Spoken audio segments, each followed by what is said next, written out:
27 June Rathyatra. তার আগে কলকাতার গিরিশ পার্ক মেট্রো স্টেশন লাগোয়া এই পাড়াতে এই মুহূর্তে ভীষণ ব্যস্ততা। এই মুহূর্তে আমরা রয়েছি কলকাতার রথ পাড়ায়।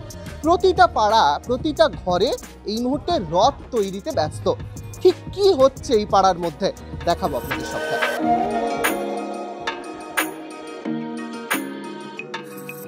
উত্তর কলকাতার রমেশ দত্ত স্ট্রিট, লোকমুখে এই গলি পরিচিত রামবাগান শিল্পী পাড়া নামে।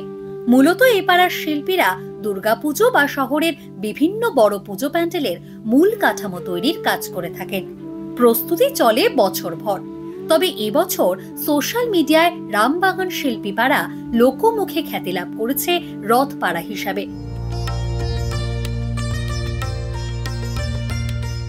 দুর্গাপুজোর আগেই রথ পাড়ায় এবছর তুমুল ব্যস্ততা। কিন্তু কেন ব্যস্ততা?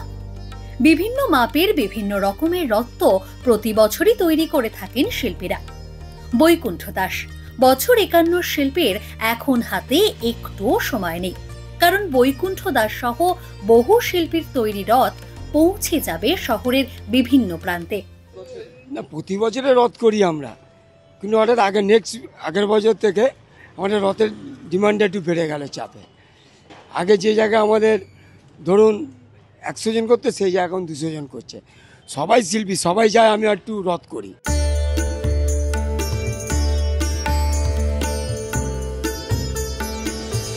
একদিকে যখন সকলেই শিল্পী, তখন শিল্পীদের কাজ মোবাইল আর ক্যামেরা বন্দী করার ট্রেন্ডও বেড়েছে।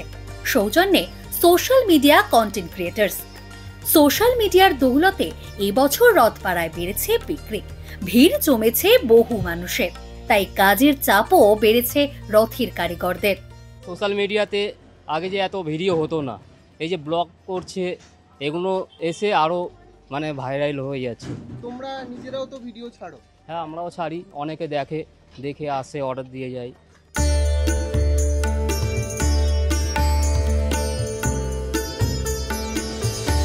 রথপাড়ায় তৈরি রথ পৌঁছে যাবে শহর সহ পশ্চিমবঙ্গের বিভিন্ন এলাকায়।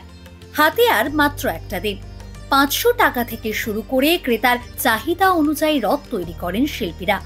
এমনকি পাইকারি দরে খুব কম দামেও রথ পাওয়া যায় এই রথপাড়ায়।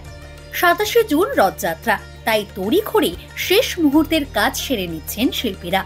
এবারে রথ গেল আপনার মেদিনীপুর গেছে, বাঁকুড়া গেছে, পুরুলিয়া গেছে, দুর্গাপুরে গেছে।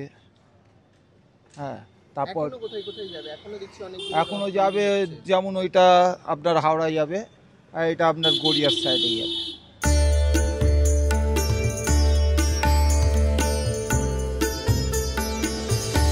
ছোট থেকে বড় সমস্ত রথ নিতে ক্রেতারাও এখানে আসছেন।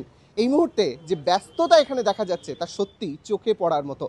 মধ্য কলকাতার এই পাড়া এই মুহূর্তে সোশ্যাল মিডিয়ার দৌলতে রথপাড়া নামে পরিচিত।